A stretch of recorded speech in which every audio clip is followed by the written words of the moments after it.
Well अगर देखा जाए तो रणवीर सिंह का केस रणबीर कपूर से काफ़ी ज़्यादा सिमिलर था, बट फिर भी एक बात थी जो रणबीर कपूर के फिल्मोग्राफी या फिर उनके करियर के अराउंड कभी भी नहीं हुई कि क्या रणबीर कपूर का करियर जो है वो for ever and ever over हो चुका है। क्योंकि चाहे कुछ भी हो जाए, रणबीर कपूर के पास फिल्मों की कमी नहीं थी end of course he is a very talented actor. तो उनके पास ऐसी कई सारी फिल्मों को अपॉर्चुनिटी आती रहती थी जो इन अ वे उनके करियर को इस तरीके से रिवाइव करती थी कि ऑडियंस उनकी आगे आने वाली फिल्मों के लिए एक्साइटेड रहती थी।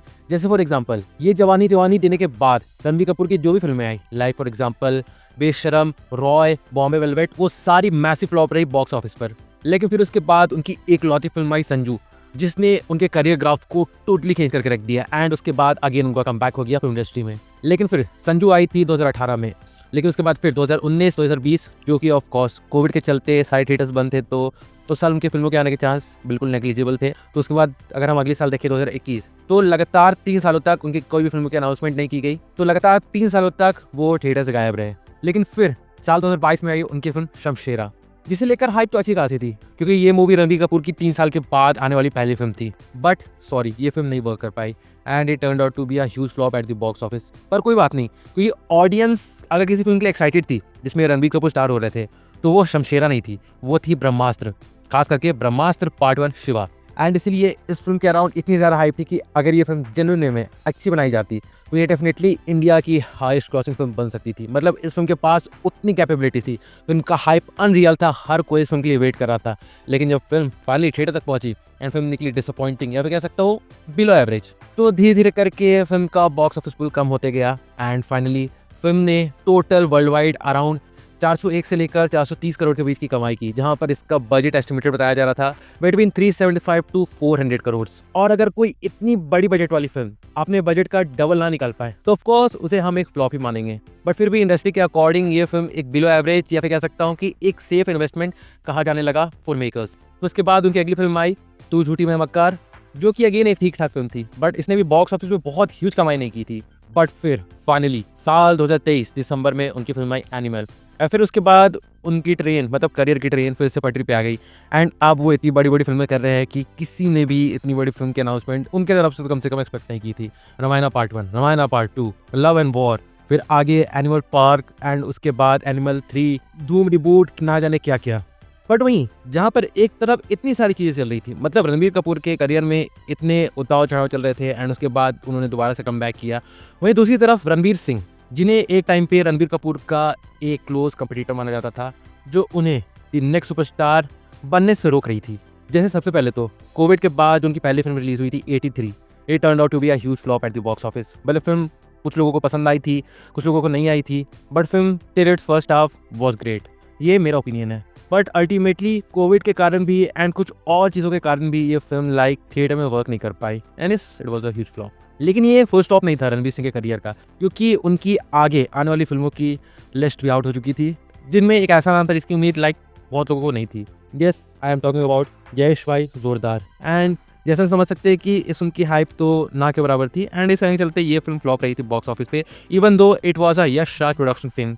पता नहीं उन्होंने इस उनकी लाइक प्रमोशन को क्यों टाल दिया या फिर प्रमोशन में ज़्यादा दिमाग नहीं खर्च किया। लेकिन इससे आगे बढ़ के अगर हम अगली फिल्म की तरफ आए, जिससे ऑफ कोर्स रणबीर सिंह की उम्मीद बहुत ज़्यादा थी, क्योंकि ये फिल्म थी रोहित शेट्टी की सर्कस एंड रोहित शेट्टी के साथ उन्होंने ऑलरेडी सिम्बा डिलीवर की थी which was a huge hit back in 2018।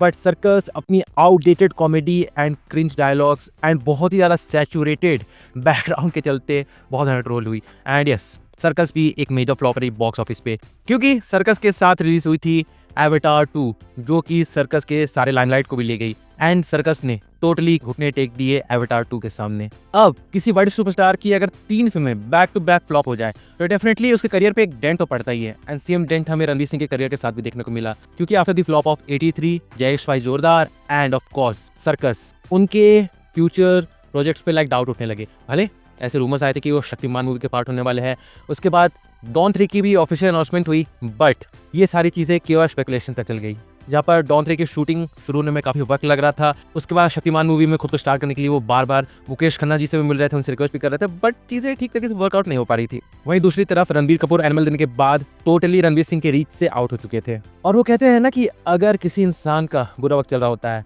तो उसके सबसे खास भी उसे धोखा देते हैं। तो ठीक उसी तरीके से जब 2019 में अनाउंस किया गया था कि संजय लीला बंसाली बैजू बावरा बनाएंगे with Ranveer Singh end of course Alia Bhatt, जो कि बनेगी गंगूबाई काठियावाड़ी के बाद। लेकिन रणवीर सिंह के इस ट्रैक रिकॉर्ड को देखने के बाद बहुत स्ट्रॉन्ग रूमर्स फ्लोट होने लगे कि रणवीर सिंह को रिप्लेस कर दिया गया है बाय रणबीर कपूर इन बैजू बावरा। जहां पर कुछ टाइम के बाद बैजू बावरा होल्ड पर तो चल गई, लेकिन संजय लीला बंसाली रणवीर सिंह को डिच करके रणबीर कपूर, विकी कौशल एंड आलिया भट्ट के साथ दूसरी फिल्म पे काम करने लगे। मतलब आप खुद ही सोच लो, एक ऐसा एक्टर जिसके साथ संजय लीला बंसाली ने 3 फिल्में डायरेक्ट की है, गोलियों की रासलीला, रामलीला, बाजीराव मस्तानी एंड पद्मावत। उन्होंने भी एक तरीके से रणवीर सिंह को उनके करियर के लोएस्ट पॉइंट पे डिच कर दिया। बट वो कहते हैं ना कि किस्मत की एक बहुत ही अच्छी आदत है, वो वक्त आने पर बदलती जरूर है। एंड ठीक उसी तरीके से रणवीर सिंह का भी वक्त आने वाला था जब उन्होंने ऑफिशियली अपने सारे इंस्टाग्राम के पोस्ट या फिर सोशल मीडिया के सारे पोस्ट को डिलीट कर दिया एंड अनाउंस की अपनी अगली फिल्म, जो कि होने वाली थी आदित्य धर के साथ, जिसका नाम रखा गया धुरंधर। अब देखो, ये तो हम भले जानते थे कि इस फिल्म के डायरेक्टर है आदित्य धर, जिन्होंने इससे पहले केवल एक फिल्म डायरेक्ट की है, लेकिन वो एक बहुत बड़ी सक्सेस फिल्म थी। लेकिन उस फिल्म के सक्सेस के पीछे एक बहुत बड़ा हाथ ये था कि उस वक्त इंडिया पुलवामा अटैक से काफी ज्यादा डेवस्टेटेड थी, तो उन्होंने उरी को भर भर के अपना सपोर्ट दिखाया। बट इस बार बात बस यही थी कि जब वो रणवीर सिंह, अक्षय खन्ना, संजय दत्त, अर्जुन रामपाल एंड आर माधवन के साथ आ रहे हैं एक स्पाई थ्रिलर फिल्म लेके, तो क्या एक स्पाई थ्रिलर फिल्म में इतनी पोटेंशियल हो सकती है अगर उसे लाइक रॉ रखा जाए एंड कमर्शियली उसमें कोई भी वैसी चीज़ नहीं डाली जाए जो ऑडियंस को बहुत ही ह्यूज वे में अट्रैक्ट करे? तो क्या वो फिल्म बहुत बड़ी हिट हो सकती है? क्या वो फिल्म 1000 करोड़ कमा सकती है? क्या वो फिल्म रणवीर सिंह का कमबैक करवा सकती है? क्या वो फिल्म इतिहास रच सकती है? इन सारी चीज़ों का जवाब कब मिलने वाला था? 5 दिसंबर 2025 को। लेकिन उससे पहले हर कोई बस उम्मीद लगा रहा था कि क्या ये फिल्म सच में कुछ ऐसा कर देगी जो इंडस्ट्री ने पहले कभी ना देखा हो। जहाँ पर ऑफकोर्स जब फिल्म का टीजर आया तो उसे बहुत अच्छी तरीके से रिसीव किया गया। उसके बाद जब फिल्म का ट्रेलर आया तो उसे भी बहुत अच्छी तरीके से रिसीव किया गया। लेकिन फिल्म के ट्रेलर आने के बाद एंड फिल्म के रिलीज होने के इवन एक दिन पहले तक फिल्म की एडवांस बुकिंग बहुत ही मिनिमम थी।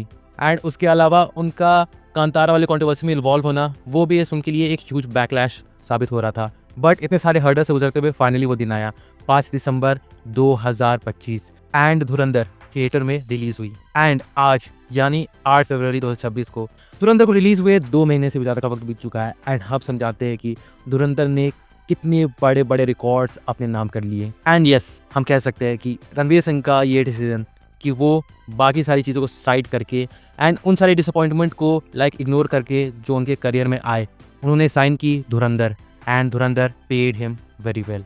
धुरंधर हिंदी फिल्म इंडस्ट्री की वो पहली फिल्म बनी जिसने मोर देन 850 करोड़ का कलेक्शन निकाला केवल एक लैंग्वेज में। एंड इसने पुष्पा 2 के रिकॉर्ड को भी तोड़ दिया। एंड पुष्पा 2 एक ऐसी फिल्म थी जिसका हाइप अनरियल था। एंड धुरंधर की हाइप के बारे में हम सब जानते हैं कि बिफोर इट्स रिलीज उसका रिस्पॉन्स बहुत ही मिनिमम स्टेज पे था। एंड हाल अब ऐसा आ चुका है कि audience is literally excited for Ranveer Singh next film which is Dhurandhar part 2 the revenge. And सही में लिटरली ये देख के बहुत अच्छा लग रहा है कि Ranveer Singh is back in the game. भले उन्हें लेके कितनी भी सारी कंट्रोवर्सीज क्यों ना क्रिएट हुई हो, उन्होंने धुरंधर में अपनी मेहनत को दिखाया। And yes, people are celebrating this success of Dhurandhar. या फिर हम कह सकते हैं कि धुरंधर इज अ ऑडियंस फिल्म। आप उनकी आगे आने वाली फिल्में चाहे कोई भी हो, फॉर एग्जाम्पल जैसा हम सुन रहे हैं कि उनकी अगली फिल्म आने वाली है प्रलय, जो कि एक ज़ॉम्बी वाली फिल्म होने वाली है पोस्ट एपोकलिप्स वर्ल्ड में, तो उनका ये डिसीजन सच में अच्छा होगा। क्योंकि जैसा हमें सुनने को मिल रहा है कि उन्होंने धूम 3 से खुद को बैकआउट कर लिया है, और ये एक अच्छा डिसीजन है। क्योंकि आफ्टर धुरंधर पार्ट 1, धुरंधर पार्ट 2 अगर वो डॉन 3 में स्टार होंगे तो अगेन एक गैंगस्टर ड्रामा फिल्म हो जाएगी।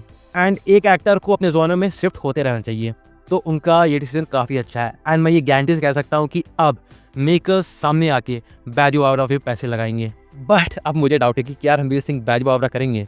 वेल, इसके बारे में तो हमें फ्यूचर नहीं पता चलेगा। उसके अलावा जितनी भी फिल्में थी लाइक शक्तिमान को ही हम कंसिडर कर लेते हैं। अब मुझे नहीं लगता कि रणवीर सिंह को शक्तिमान की भी ज़रूरत है, क्योंकि रणवीर सिंह ने एक ऐसा बेंचमार्क सेट कर दिया धुरंधर पार्ट 1 के साथ कि now he is definitely in the league of becoming the next biggest superstar of Bollywood. भले आगे अगर उन शक्तिमान मिल जाए तो ऑफकोर्स मैं चाहूंगा कि वो शक्तिमान में भी स्टार हो, क्योंकि definitely he is a phenomenal actor. And Shaktimaan उनके करियर में एक ऐसी फिल्म साबित हो सकती है जो कि अगेन उन्हें अगले लेवल तक ले जा सकती है इस सुपरस्टार वाले रेस की। But for the time being let's just wait for Dhurandhar part 2। उसके बाद हम रणवीर सिंह के बारे में और भी कई सारे वीडियोस में बात करेंगे, जहाँ पर जब उनकी अगली फिल्में अनाउंस होगी तो उसमें भी हम उनके करियर के बारे में बात करते हुए ऐसे कई सारे चीज़ों को डिस्कस करेंगे कि किस तरीके से उन्होंने इंडस्ट्री का one of the greatest comeback किया। And so with that inside चलिए मैं वीडियो को यहीं पे कंक्लूड करता हूँ। तो वेल, अगर देखा जाए तो यही था मेरा एक overall opinion the curious case of Ranveer Singh को लेकर। वेल ये जो भी बातें मैंने स्टूडियो में कही है वो तो फिर से मेरा अपना एक पर्सनल ओपिनियन है एंड इस बारे में जो मुझे लगा वो मैंने स्टूडियो में कह दिया है। बट अगर आपके भी कुछ थॉट्स हैं तो आप भी उन्हें कमेंट सेक्शन में लिख के जरूर से बता सकते हो। मैं जरूर से जानना चाहूंगा कि इस बारे में आपके थॉट्स किस तरीके के हैं। So do drop your views in the comment section. और हाँ, बाकी फिर चलिए मिलते हैं बहुत जल्द एक और नई वीडियो के साथ। तब तक के लिए बाय।